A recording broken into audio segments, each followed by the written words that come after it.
Cool. Hi everyone. I think we're still waiting for a couple people. I see some people coming in, so we'll get started in about 2-3 minutes.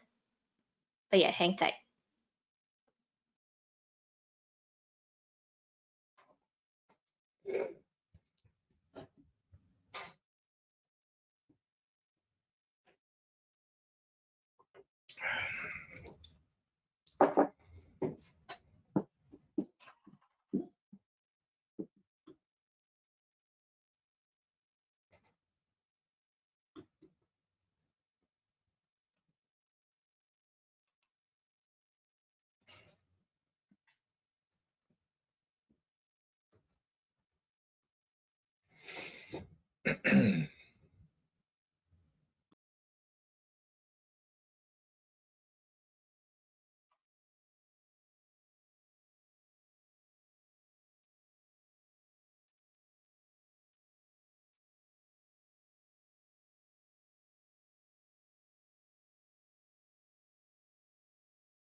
Alrighty, we are about 3 minutes in, so I think we can get started. Is that okay, Taylor, Jared? Cool. Yeah, welcome everyone. Welcome to How to Make a Splash with Iterative Design Sprints, hosted by SPR. SPR is a technology modernization firm that specializes in custom software development, cloud data, and user experience solutions. We work alongside 150 mid to enterprise size clients across industries like professional services, retail, insurance. But our goal today is to kind of make sure that you leave the session with approaches for better defining and framing the problem space, end user research methods that work well with design sprint approaches, and also how to make research and design sprints iterative. So before we jump in, let's introduce the panel today. I'm Rachel Cho. I'm a product designer and BA at SPR, and I will be moderating the panel today between Jared and Taylor. So I'll let them introduce themselves. Jared, go ahead. Hey everyone, I'm Jared. I have been doing UX research for the last 14 or 15 years. I think I got to actually do the math, but it's been a wild ride so far. I am one of the VPs of user experience at Ipsos. For those who don't know, Ipsos is a huge market research behemoth. I think it's like the 4th or 5th largest globally. The UX team is about 60 folks in the US. We are primarily an insight shop, but we do have an awesome team of designers and strategists as well. And really what we do is partner with our clients to help get them the answers they need about their users, about how they are engaging with their products, and then provide recommendations on how to optimize and better design those experiences. Thanks, Rachel. Thanks, Jared. Hey, everyone. Great to connect with all of you tonight. I'm Taylor Regan, Director of Experience Design at SPR. I got hooked on UX, I would say back in 2000 when I was working for a startup.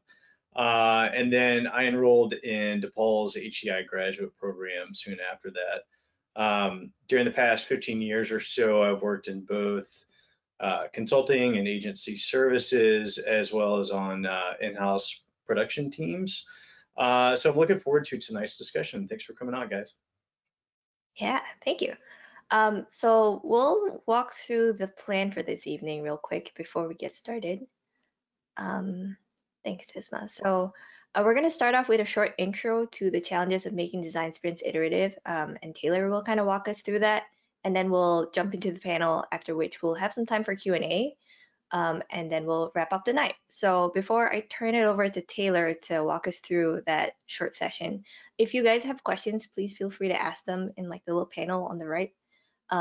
We probably will just get to them during the Q&A, but you're welcome to ask it anytime. So take it away, Taylor. All right, thanks, Rachel. So I personally love using design thinking workshops and design sprints to help clients move quickly from defining an opportunity space to collaborative ideation sessions, and then making something and actually validating that idea with real users. I love it. I love the pace of it, and we've had a lot of success using the design sprint format really only after we were able to make them a bit more iterative and make them work in conjunction with rapid research. So some of the major issues that the original design sprint model that we found, at least, was just kind of the throwing out of discovery and generative research altogether, which really left our teams sprinting without proper context sometimes, without a real understanding of the problem space. Things seem to be missing, or even enough upfront understanding of users to create real empathy that's really needed during critical moments of the design sprint. So this ultimately led to a lack of idea integrity for us, and provided solutions that were really they were too narrow in focus, and they were really more grounded in stakeholder-centered solutions instead of real user-centered innovations. So if we go to the next slide, I think this really, for me, really brings up a interesting area that I think can sometimes be misconstrued in today's world as practitioners. But we can't forget that being creative and flexible with any type of research is the key to making a bigger splash with design sprints. There's a lot of stuff that you can do. I think before you even begin a design sprint, I think you need to stop and ask if you have enough data to accurately define the problem space that you're going to be tackling, and if you have enough contextual understanding to really create that empathy with your intended users. And if not, if you can't really be honest with yourself and I'm sorry, if you can't be honest with yourself and answer that question, then if you want, you can go ahead and just run a 1 to 2 week research sprint, and that's going to provide you the data and the context that you really need to be successful. So once you've even conducted your initial design sprint, you have another opportunity to kind of pause and assess if you have enough data to go into a next meaningful iteration. So there's going to be tons of questions that come up during a design sprint, right? There's going to be great observations. The final interaction that you have on the day of testing with users. So there may be questions that come up after the first sprint that you want to answer, and you might find that running another 1 to 2 week rapid research sprint is going to provide that additional layer of understanding. So by the time you've even completed your second iteration, you should have enough data to gauge whether or not you want to broaden your focus at that point. Because a lot of times it's like, okay, we have to really narrow our focus because we only have a day to do prototyping, maybe 2, depending on how you run your sprints and if you lengthen them out a little bit. But I think by the time you finish your second iteration, you can really say, hey, why not broaden our focus? Maybe we want to run a sprint that's going to run in parallel with another iteration and go from there. Ultimately, I think the goal is to have not just a validated solution or a validated direction that you want to go with your product or your service or your idea, but you're gonna be able to create and leverage that research data in the form of some sort of insights library that you can reference at any time, and that can inform future sprints, as well as be utilized across other teams. So if we go to the next slide, there are definitely plenty of methods and exercises that you can use to enrich and complement your own design sprint process. I think the key is to know the right tool for the job and working within the constraints that you have. Even if you're only doing secondary research up front for a few days or a week before your initial sprint, it's definitely going to go a long way in making sure that you're set up for success. But again, I think one of the biggest benefits in going with a more rapid generative research approach is establishing that insights library and creating a baseline that you can use to continue to grow all the things that may come after with your business or with your team, whatever it is that you're running and working with. So with that little intro, I think we're gonna stop and take a quick poll. Thanks, Taylor. Yeah, you guys should see the poll come up on your screen now, and I believe you should be able to select one of yes or no for do you currently lead your design sprints with some type of research?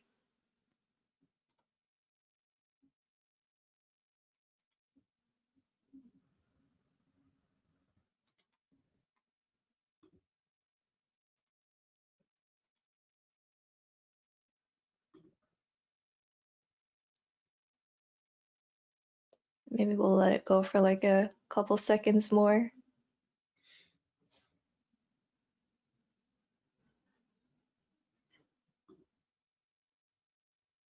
Cool. I think we're close. Cool. All right. You should see the results of the poll on your screen now. It looks like 47% yes, 53% no. Okay, cool.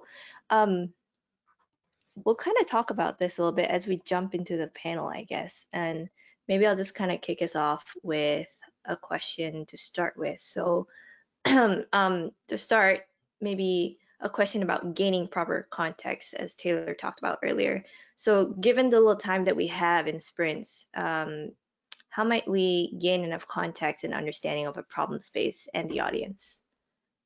Yeah, so I think speed is still important, but it's definitely just as important to have the proper context. So it's a tough spot to be in. I've been faced with having to come up with personas based on desk research, but I think any type of secondary research is a great way to quickly gain context and understanding, not just of the problem space, but also what's kind of publicly understood in the market. Maybe even conducting a quick kind of competitive or digital landscape analysis is a great way to quickly understand the space that you're working in, the implied audiences. Hopefully you can surface up some of that and identify and pinpoint some of that and go a little bit deeper in your desk research, and see what the latest and greatest products and services are that are out there that can help you kind of inform where the market is at and where maybe your intended audience is at. Jared, what are your thoughts? Yeah, I would agree with all of that. I think given I'm a research professional, I would suggest whenever possible to actually speak with or somehow interview the people who are currently using or who will be using your products.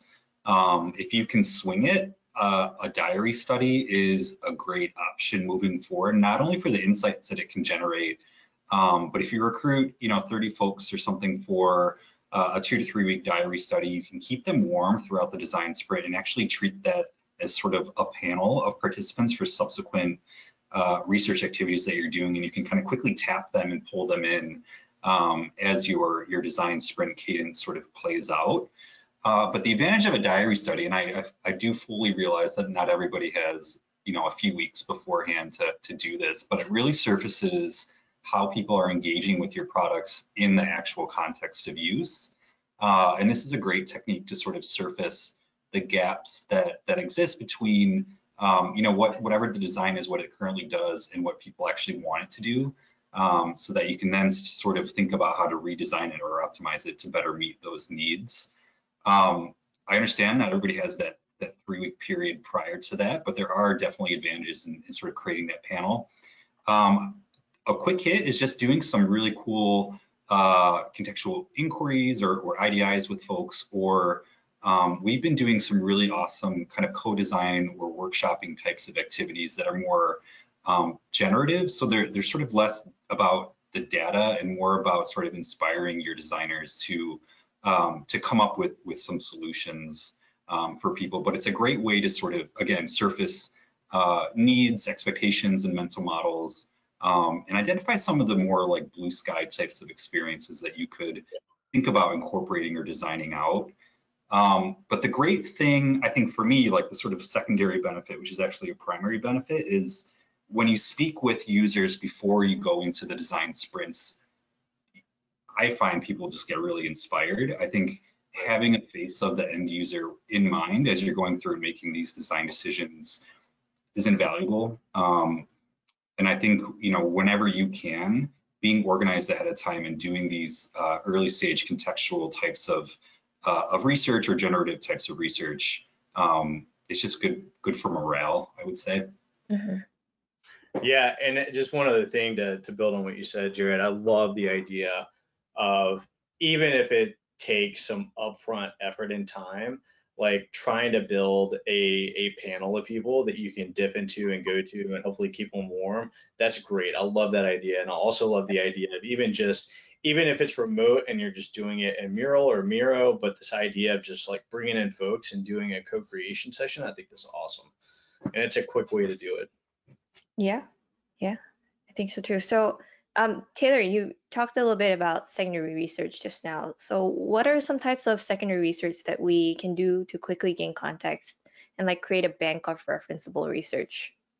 Yeah, I think, you know, going out and surveying the market, doing some competitive analysis, even going after any publicly published surveys, research, case studies. There's a ton of different, I personally, I will go and hit up a lot of the management consulting companies. You know, I'll look at Accenture, I'll look at Deloitte, McKinsey. They have tons, I mean, they charge an insane amount for their research, but it's great stuff. They have a ton of stuff that's publicly available too. And a lot of it will give you, they'll give you additional references that you can go, and then you can just start building a list of great assets that you have, that you can kind of start to create a bank of research that you can reference and build, and then just leveraging that to start to inform and start to move the needle on getting that context and getting that awareness that you need for both the market and the business industry and the users. So that's my 2 cents. What do you think, Jared? Yeah, I would fully agree. I think services like Mintel are also great to think about. I have the advantage of working for a huge market research company, which gives us access to those types of things because they are usually subscription based, but I don't think they're all that expensive to look into. But it's a great way to, you know, get up to speed with current trends, some of the best practices that are out there, and just to get a sense of what else is happening in the marketplace as it relates to the product that you're designing. Another thing that I'm guilty of not taking a huge advantage of, and I don't know if it actually counts as secondary research, but reaching out to folks and following groups on like LinkedIn, going to meetups and things like that. What I love about UX, actually, it sounds stupid, but it's like, it is a community of folks, and everybody is just trying to like design things in the best way possible. And because of that, people seem genuinely interested in giving up their time to help you answer your questions or identify some best practices within, you know, whatever space you're designing in. You know, you've got to take it maybe with a grain of salt, the answers that you get, because not everyone is an expert, but it is a quick way to kind of reach out and build community, especially if you're a lone wolf in your organization. A lot of our clients, the folks that we're partnering with are, you know, the only researcher on their team, so they don't necessarily have that community around them. And I think some of these social media sites like LinkedIn, and I'm sure Facebook and other places have a bunch of cool community types of features as well. So I would not be afraid to sort of tap into those. Yeah, definitely. I love that idea of going to the community. Sorry, Rachel, you were going to say something? No, I was gonna say, so like I feel like in today's time, doing secondary research is so easy because of the amount of resources that we have, like the internet and everything makes things so easy that it shouldn't be an excuse to not do any research at all. So I can understand where both of you are coming from. But just like on the note about you know, the other things that you can do other than secondary research, how do we make sure that we do research and include research at every stage, even when we feel like it's not possible? I Jared, can do that. I think I would say it's always possible, but obviously I'm biased because I'm a research professional that gets paid to, insert research at all sorts of different stages of your design or development cycle. But I don't think it's ever impossible to reach out and connect with people either through moderating or unmoderated types of engagements or interactions. Especially, going back to the point earlier, I think one of the biggest talking points or themes that I was thinking about as I was kind of preparing for this was that, and those of you who may or may not know me or have worked with me are going to laugh when I say this, but being organized ahead of time just pays dividends down the road with how quickly you can do different research activities, right? So, and the reason it's funny is because I'm wildly unorganized in my professional and personal lives, but yeah, I mean, so the biggest inefficiency for doing research quickly is having access to those participants. So, going back to that discussion about a panel, creating panel participants before you go into that design sprint, keeping them warm, checking in with them, keeping them engaged, and giving them a heads up of when potential research will be happening is a great way to just quickly schedule folks and do some user research with them. There are a ton, it seems like every day there's a new remote testing tool that comes out as well. Things like userlytics or user testing, or I personally am a huge fan of the Optimal suite of services. They have an awesome card sorting and tree testing tool. Many of them have their own panels as well. So you don't have to actually impanel your own if you have a kind of a general population that you're trying to interview.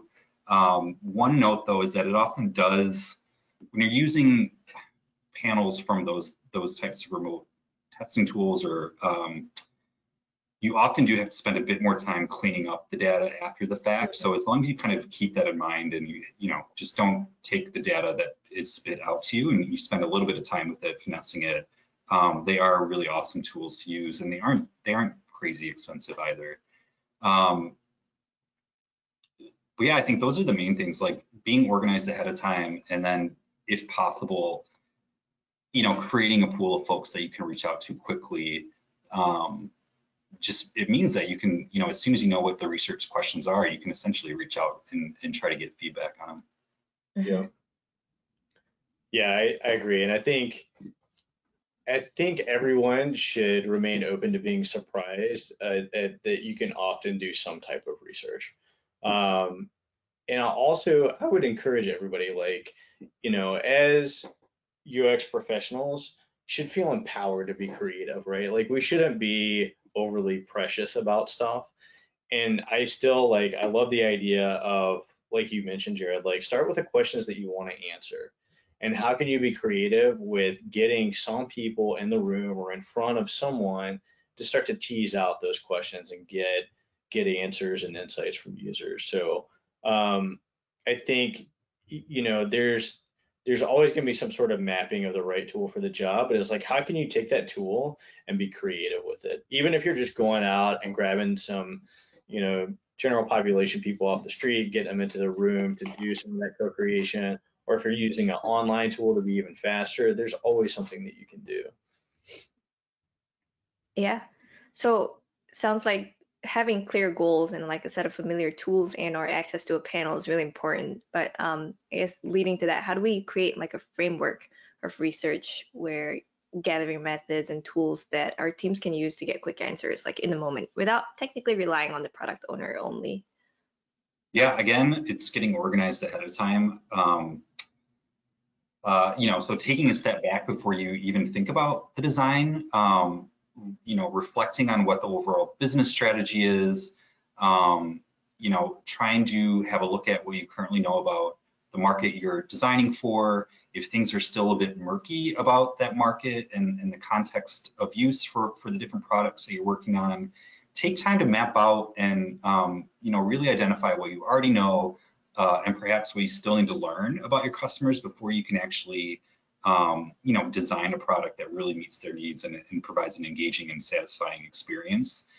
And this doesn't have to be like a super formal activity. Some of our clients we've seen just use spreadsheets for this, right? Like building out a spreadsheet with essentially almost like a calendar of the different sprints, or potentially I've seen it organized by like the products that they're specifically working on or the features that they're kind of building out at that moment in time.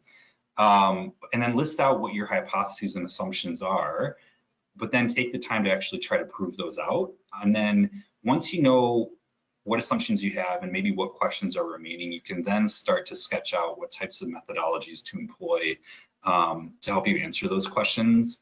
If you're just curious if they like design A versus design B, maybe that's just a quick bake-off on usertesting.com or Userlytics or one of those other platforms.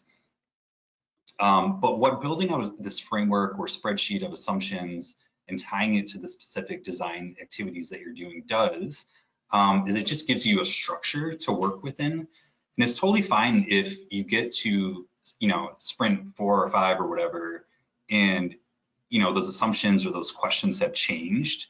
I think research is always meant to be cumulative and to build upon each other. So of course, if you learn something early on, it may impact what your assumptions were for the latter stages of that process. And that's totally fine. Pivoting is normal, is encouraged.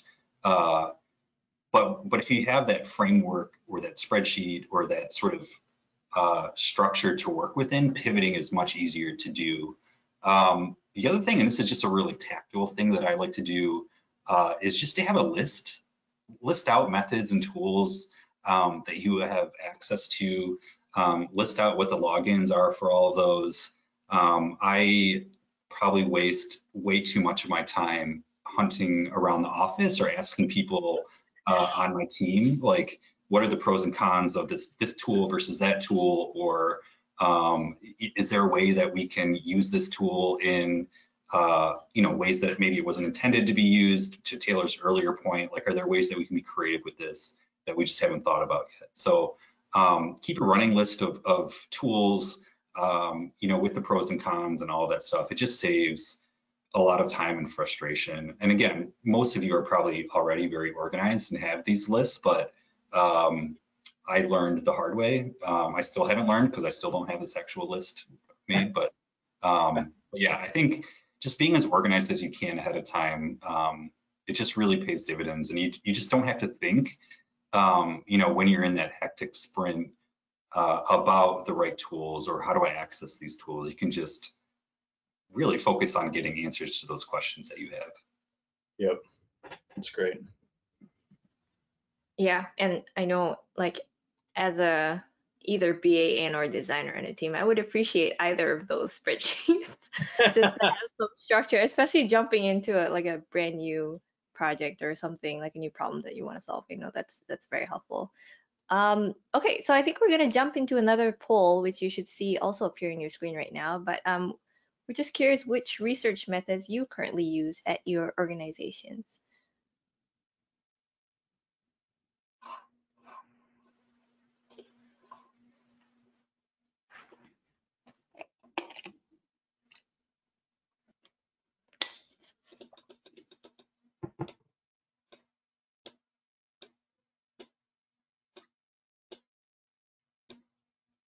All right, maybe a couple more seconds because we're almost, I think, almost half of the people have responded.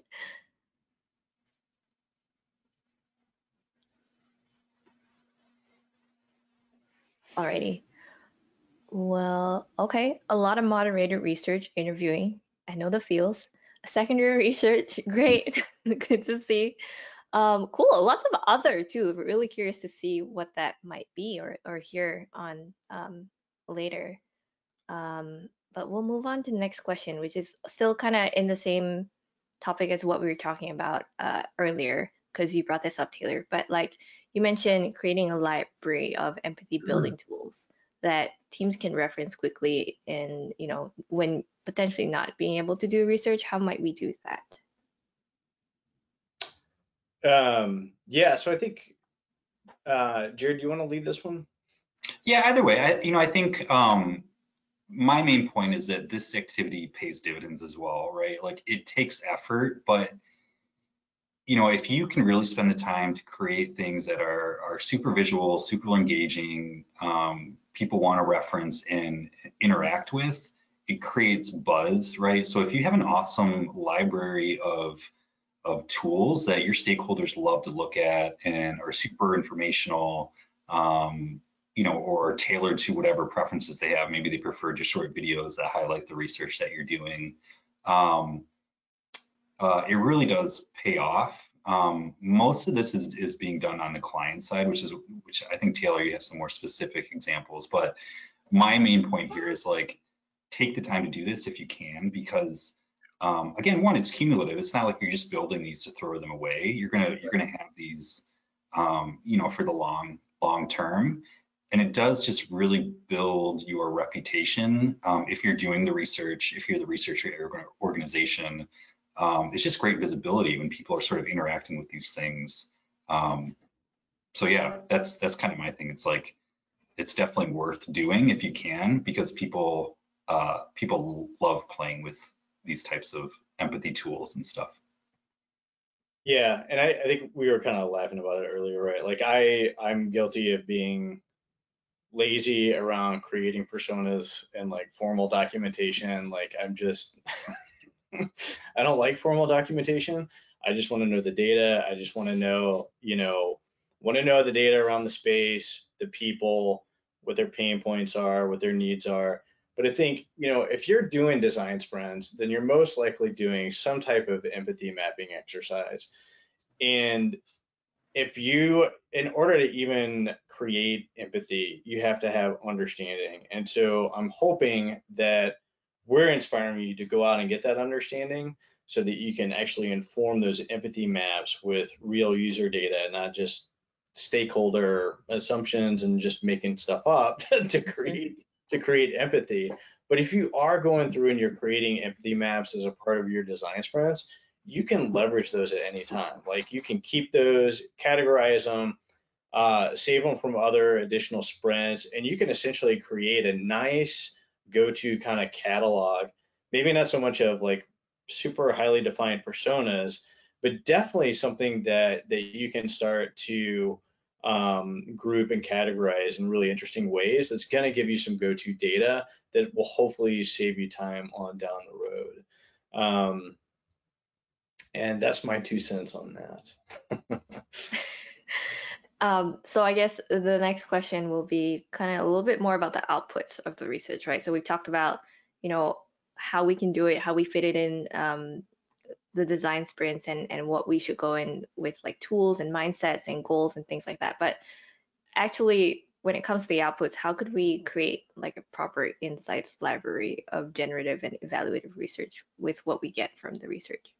Yeah, great question. So I think, Jared's made really good points around, one, being organized, and two, don't waste anything, right? You want to take all of the upfront work that you've done, generative research, the summative evaluative research you get coming out of design sprints. At some point, you want to take that and you want to organize it. So I think a lot of it stems to ways of working. Jared talked about being organized with the tools that you're using. Make sure that those tools, even if they're not talking to each other, that you're building some sort of sensible collateral that you can take and quickly digest and organize in other ways. So you might take, your insights, your findings, some of your collateral from recorded sessions, your workshops in Miro or your live workshops, pictures, whatever collateral you have.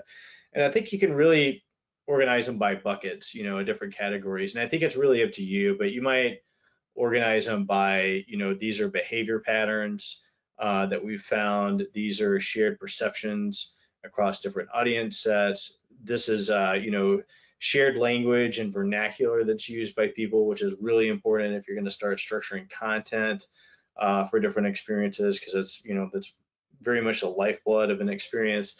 And here's things that we're seeing within the opportunity space. Let's organize that over here. Here's all the guiding principles that we've arrived at coming, when we take and we do the thematic analysis and we're synthesizing some of this stuff.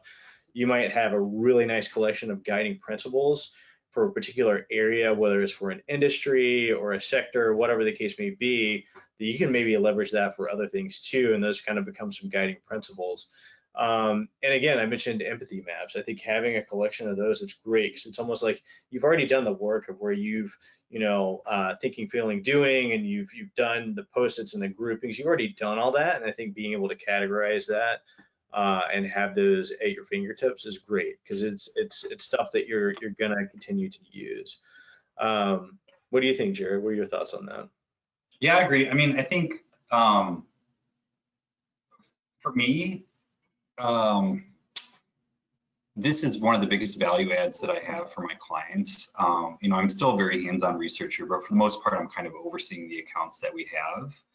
And most of the clients that I'm working with, their organizations are pretty large, and because of that, they're pretty siloed.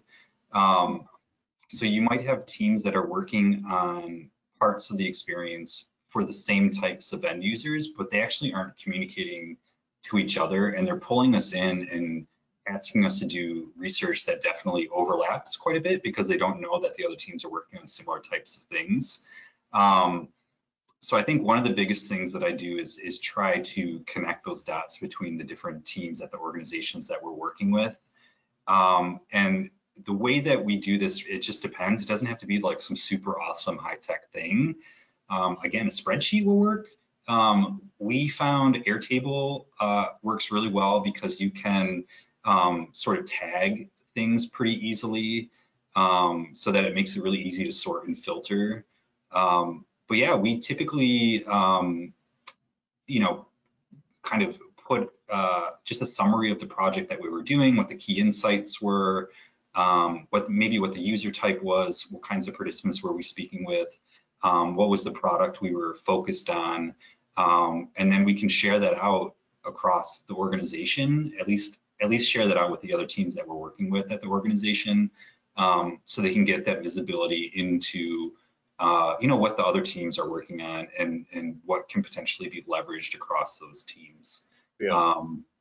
So yeah, I think for me, it's great, especially if you have organizations that are large enough where you have overlap amongst teams, but maybe not communication, like super robust and detailed communication between teams. But then it becomes a shared resource, right? And I think the work that you're doing becomes not only work for your team, but for the whole organization. So I think there definitely are a lot of upsides to this, and just also as a researcher, it's helpful for me to go back and just have a look at all the different products I've touched or things that I've worked on. So it's also kind of self-serving in some ways. So it's nostalgic. Yeah. All right. So the next question I have is, what would a 2-week kind of research sprint look like, and what types of methods might we use to acquire context and empathy in these types of sprints? Again, I mean, I think Taylor's got some more specific points. I think for me, it just depends on what you're trying to answer in that particular sprint. I think it could change. Like, you could go in and have plans, and then you learn something, and the whole methodology that you thought you were going to use, or the whole line of questioning that you thought you were going to ask, changes, and that's fine. And it might be that you're running behind schedule. I know that probably never happens to anybody, but you don't have to evaluate the whole experience that you're working on at that moment in time. Maybe you've got a pretty good sense of most of what you're working on, and you just need to confirm which label is right to use on a call to action or something. And it's fine. You can do that in, you know, half a day. You know, just run a quick userlytics study or something like that. So I would say, like, again, the types of methods that you're using, they can depend. It just depends on what you're doing and what you're working on. But having that list of methods beforehand that you can easily scan and pick and choose from, I think that's what's going to make the difference. Yeah, totally agree. I think it's, you know, to be successful for a rapid 2-week research sprint, you've got to line up the types of questions that you want to answer and really come to terms with your scope and what you have time to do and what areas make the most sense for you to focus on. Like, to your point, Jared, I don't think you need to be exhaustive. And you need to ask yourself the questions like, okay, are we at that point of where this is like so greenfield? You know, like there have been times of where, you know, we're queuing up a design sprint and, you know, it's for a voice UI for like ordering food or something, you know, that requires like, okay, this is pretty green, you know, yeah, this is starting to happen, but like we got to do some discovery on this, and this is going to be pretty deep. Like, what can we do quickly as far as going out in the field and actually getting in front of people and like sitting in their cars as they go through the drive-through, that type thing. But it may be that it's not that broad. It's something that's more common, or maybe it's an innovation that's building on something else, of where, you know, staging some interviews, or I still love the idea of bringing in people for co-creation, like finding, you know, if you have the ability to, you know, even do guerrilla recruiting, you know, I mean, there's been times, you know, just putting up flyers, stalking people on LinkedIn, using social media to your advantage, going and grabbing folks and just, you know, getting them into a virtual room or in a physical room to start to do some of that co-creation, start to get at those questions in some semblance, I think is a great way to think about a 2 weeks research sprint. But and maybe you only have a week, right? I mean, it all depends. But it really comes down, I think, to the types of questions that you're trying to answer and the depth and breadth of what's applied with those questions. So Yeah. We have one more question before we move into audience Q&A. So I just want to remind everyone, if you do have questions, please ask them in the little panel on the right. But before we jump in, the last question for you guys from me is, what tools and processes can we leverage to synthesize and use research insights and findings? yeah, so I think tools and process, for me, thematic analysis is going to serve you well when synthesizing any type of research data. I'm very big, because I'm more on the design side, I like to have a visual means of analysis. So, you know, if that's the team in a room kind of going through, you know, everybody passing around the sets of you know, the observations, whatever form that may be in, and people are kind of doing their own sticky notes, or maybe they've already done them as part of the observation process, but taking all that and starting to plot it and group it, I think is a no-brainer. And having that kind of team analysis session where each team member is kind of doing their own due diligence, and then you're bringing it together and starting to look for patterns and groupings and logical things that really help structure the entire data set. If you're going fully digital, it can still save you a lot of time. I mean, we've been using you know, Miro, of where if we're conducting you know, say during a design sprint and it's the day and we're doing, you know, moderated testing of the prototype, then the people that are in the background observing, we already have like formatted buckets in Miro of, you know, hey, here's good, here's bad, or here's like, dislike, and here's just straight observations. But people are really focused on just making their notes on those digital stickies. And then after each session, it's like you come together as a team, everybody talks through what they saw, what they heard, and you drag them into those buckets, and then they're there and they're organized already and saved for later. So by the time you're done with your, you know, 5-7 users, how many you have time for during the course of the design sprint, it's that much easier to pick them up and see, okay, like I'm seeing a lot of commonality here. I'm going to push these post-its over into this section here, and so on and so forth. And then from there, you can really build out like, hey, these are some great guiding principles that we got coming out of the design sprint or whatever other type of research you may be conducting. So, Jared, what are your thoughts? Yeah, we use Mural and Mural a ton. We've been using it more and more, not only with our clients, but we do a lot of global work.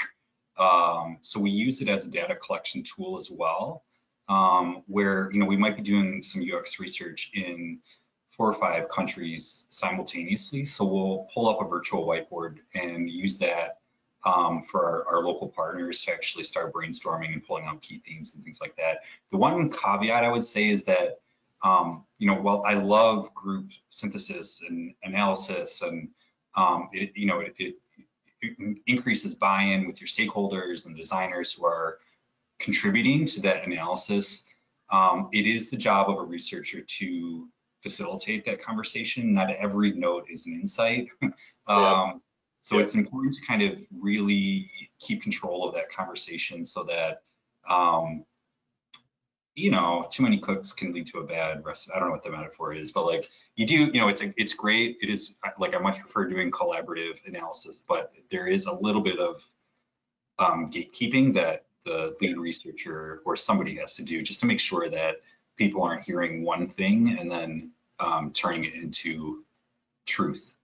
Yeah. Yep. Yeah, that's a great call. Mm-hmm. All right, so I think now would be a good time to slowly move into Q&A. But before that, let's do another quick poll. And you should see it appear on your screen right now. But are you challenged by selecting the right research method for the job? And we'll let this run for a few seconds.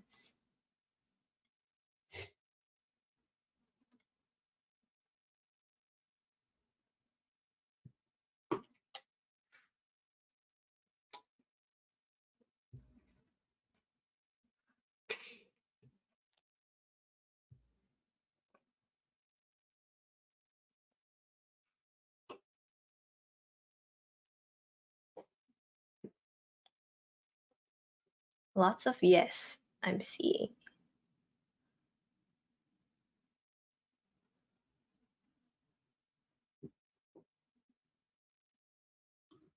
We gotta work. Right. We gotta resolve that. Yeah, there's a lot of yes. A couple no's was good, but I guess if you do have questions about, selecting the right research method, feel free to throw them into the little question box on the right. But we do have a couple questions that have already come in. So let me read them out loud so that you can all hear what we're talking about. So we have a question from Ariel. Ariel, if I butchered your name, I'm sorry. But the question is, how do design sprints work with agile development? Ooh, it's a good question. Should all design sprints be completed before development begins, or does development occur following the end of every design sprint? I like this question. Fantastic question. Taylor, maybe you want to take I this? was hoping for some tough questions tonight. Yeah, go ahead. You got it. Yeah, no, this is a great question. So, how do design sprints work with agile development? So, I think design sprints, in my humble opinion, I think, and from my experience, design sprints are best for getting to a point of where you know what the right product is to go and build, right? And I think it starts off with not necessarily testing design. It really starts off with testing an idea and sets of ideas and getting to a point of where you have much more clarity. And I think you may run design sprints, in short cycles so that you can move from quickly validating idea and kind of product market fit to kind of more like, all right, let's start to flesh out what some of the more cumulative experience is going to be. And I think the goal with those shorter cycles is to create essentially a sized and prioritized backlog for UX, right? That provides what the technology teams are going to come in and do and say, hey, okay, we're going to use, cloud architecture and cloud databases and whatever on the front end to build this thing. Then I think Agile works great because they can start building product. They've already got a head start. They've got, you've been able to do some due diligence on that. But I think it's still important. You're still going to have your design teams working potentially in staggered sprints to where they're potentially, always ahead and working on stuff. That's still feeding and driving the bigger loop of the development until you get to the point of where your product owner or whoever has earmarked where the scope is for what you're doing. So that's how I think design sprints work best with Agile development. I think they come before, and I think you can run them in shorter cycles. Now, that's not to say that when the tire hits the road in Agile, there's tons of questions come up, right? Because you may have the most awesome output and prototypes and specs and design systems and all that's feeding the development teams, but questions always come up. You may decide, say, okay, this is something that we need to elevate up out of the sprint, and we're going to create a separate little mini curve here to answer some questions, right? By doing a quick prototype and getting it in front of a few people, and then we're going to fold that back into adjusted backlog and prioritize it against everything that's in play. So you could do that as well. And then I think the other part of the question is, should all design sprints be completed before development begins? Yeah, I mean, I think, again, the bigger development piece, yes. That's not to say that you can't have people that are building something as a part of your prototype team on your design sprint. If you really want to not throw stuff out and leverage things, you could certainly do that. So I hope I answered that question to the best of my ability. Yeah, thanks, Taylor. Jerry, do you have anything to potentially add to that? No, I'm a researcher. Okay, it's no worries. Thanks, Ariel, for the good question. That's a great question. Really good question. We have another question. The question is, what advice would you have for an entry-level UI/UX artist with over 30 years of art and design experience, but has not yet started in this field of work? Wow. Okay. Well, I think the good news is that, and again, that's just my humble opinion. I think good design is communication at the end of the day, right? And technology is just a medium through which that communication is happening. So I think that's the good news. I think it, especially with, art is more, especially fine art's more expressive, but the fact that you're coming with design experience is huge. So I think it would be a matter of starting to understand basic foundational user-centered design. That's where I would start. I would definitely encourage you, there's absolutely zero shame in going and doing a boot camp. Go out there, connect with the community, right? Like Jared was talking about that earlier. Reach out to people on LinkedIn, connect with people, go to boot camps, go to talks. I think if you can get a core understanding of what user-centered design is and the methodologies and the underpinnings of that's the foundation of the whole world of UX, which, I mean, we could talk for hours about where that came from and the history behind that. And it is important, but it all stems from user-centered design and designing for humans. So I would start there, and I think it's going to be a really given your background and 30 years of art and design, I think there's going to be a lot that's just nice complementary that will just fold in, and then you'll probably get pretty quick lift from there, I would say. Yeah, I would echo all that. I think it's weird to say, but UX is still being defined, and I think it's still certainly for a long time, it just was the Wild West, and anybody who wanted to do UX could. I think it's changing now, and there are more and more grad programs that are giving degrees and things like that. But I still think there is opportunity and space for people to make those transitions. it's all about how you market yourself. And I think it really is all about the networking, which I hate doing. I hate reaching out to folks and I hate doing that stuff. But I almost always have time for folks that ping me. Like I chat with students all the time. So I would encourage you to just network as much as you can and get advice from people. Use LinkedIn. Like, no one's meeting face to face right now, but like I have virtual calls like pretty frequently with students or people who are looking to transition their careers. Yeah.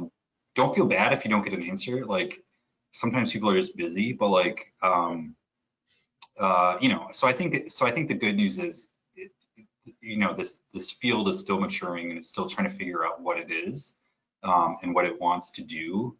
And because of that, I still think there's opportunity to kind of talk your way. And I'm sure you're super talented, like, let alone that you've been doing design forever. So, so that'd be my advice. Yeah, and he also mentioned I am in a boot camp, so there's that. Good on you, Charles. Already got a head start. I think we have time for one more question, and we did have just one comment. So, in your personal experience, does qualitative research offer more value nearing the first deliverable? Oh man, That's a good one. That's a great question. It depends on who you're trying to talk to, right? Like, the last few years, without getting into like too of a long-winded like story, but like UX has tended to be a very qualitative thing because it's so rapid, because it's so agile. Pull in a handful of folks and bounce some designs off of them, which works great for designers in the heat of a sprint, in the heat of a design cadence or whatever. Over the last few years, though, it works fine in that environment, but as soon as you try to communicate your rationale upward, the first thing that people hear is, well, what are the numbers behind it, right? So, I'm a qual guy. My background's in anthropology. But like ultimately, if you've got to make an argument, you've got to kind of arm yourself with what tools you need to go into that argument with. So, we've been working on some really cool mixed methods with some of the other teams at Ipsos who specialize in quantitative stuff. Again, not necessarily yes, to inform the design and understand the space, but almost as like just a way to please the stakeholders. Yeah. And I don't mean that in a dismissive way because the numbers are helpful, but I think the designers we're working with typically are happy with the qual. The qual piece. And the only thing I'll add is that you can like I've had the same issue, right? And it's like you have just those minded people that like they want to see numbers, and that's fine. You can synthesize qualitative data quantitatively, right? Like you can do that. You can be creative with that. And at the end of the day, I mean, all quant data is qualitatively understood anyway. So, I mean, yeah, it's like quant's going to give you broad perceptions and some behavior, but it's not going to tell you why.